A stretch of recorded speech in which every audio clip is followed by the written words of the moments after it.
Nelson, and today I'm going to be talking about the processes of hydraulic fracturing. First, we have to understand what hydraulic fracturing actually is. We go out here and we drill through several subsurface formations, just ranging in different compositions. Typically you've got clay, then you go down to some other various formation. Your next is your brine water salt deposit section. Then you go to sandstone, and then you get into what's called a shell. And a shell is impermeable. It does not take water. It does not hold water. It is basically a cap for a fossil fuel. So after the rig moves off, we bring in a frac crew, and what they do is they typically pump water down and millions of gallons of water down to this payload zone, and they fracture it, and they pull out the natural resource that they're looking for, whether it be natural gas or fossil fuels. There's a lot of controversy surrounding fracking right now. Some people say, well, it contaminates groundwater. The CO2 emissions are bad. There's actually a lot of articles out there. One by Lisa Sumi says, the article's called Fracking What the EPA and Oil Companies Don't Want You to Know. And basically she goes on to say that people are able to light their water on fire and be able to, and their water's been poisoned from the oil and gas industry. Firsthand, I've been up there in most of where this area's controversy is taking place is Pennsylvania. And firsthand, I've been up there, and I've seen and heard stories from these people that say, man, Joe down the road was able to do that for years before they drilled on his land and before he sued them.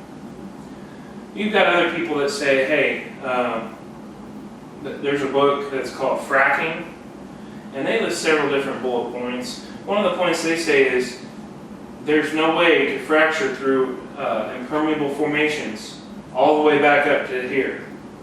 Typically, your water table sits about 400 feet.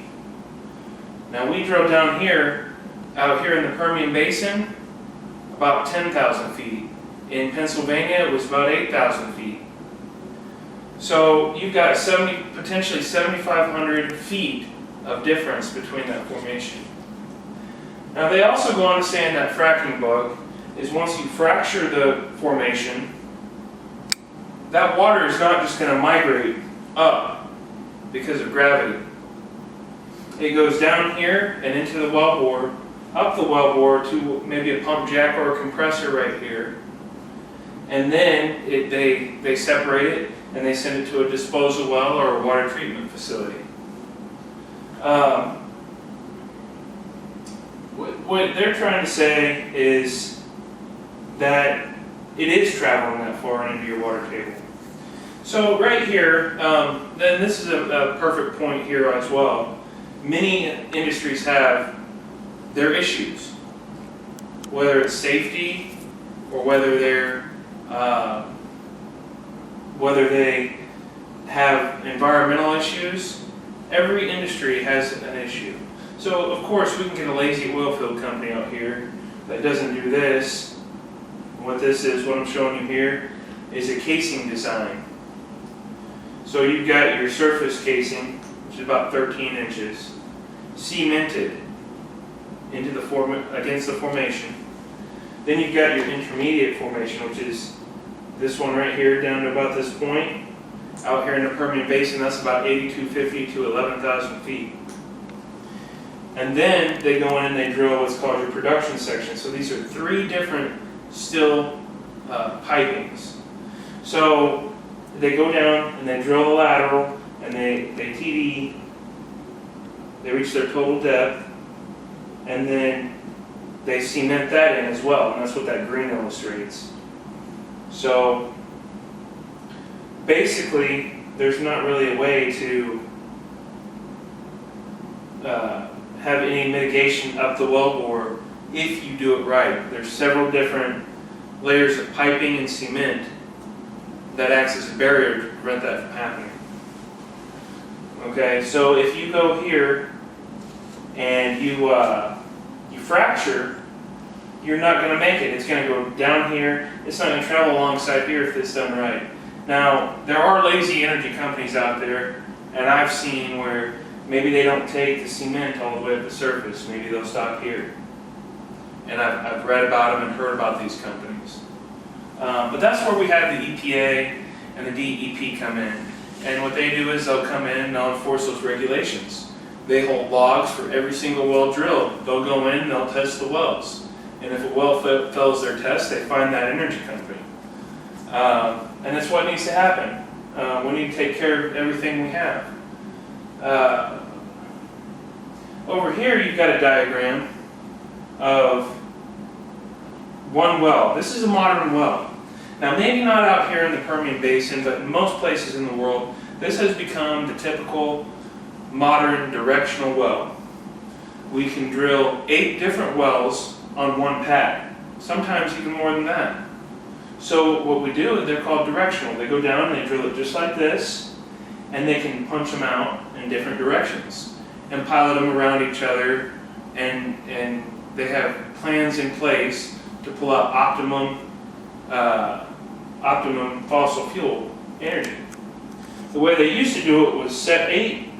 So if you were to drill 8 pads here, or 8 wells here, the way they used to do it was 8 different locations, and possibly 8 different rigs.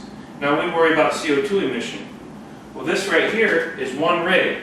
One rig will go through and they'll make 8 different holes, where this will be 8 different rigs. Also, another thing here is every 1,000 foot you do with this one well, every 1,000 foot of lateral section you have can be the equivalent of one well. So if you have one well that goes out, and they can be the equivalent of one vertical well, just a straight hole. So every 1,000 foot, they've eliminated 8 different pads. So let's say this is an 8,000 foot well, they've eliminated 8 different pads.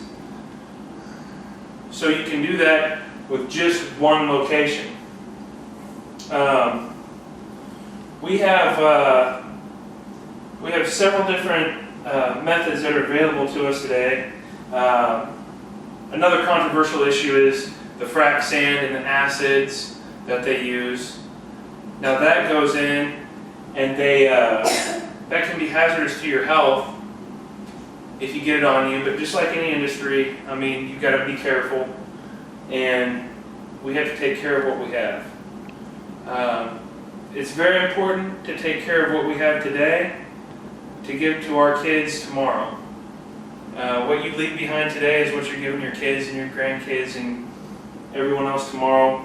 And while it might be a little bit unfortunate to have to extract our energy source this way, it's the most viable way we have to do this today. And every day it seems like it's getting better on everything we do. Thank you.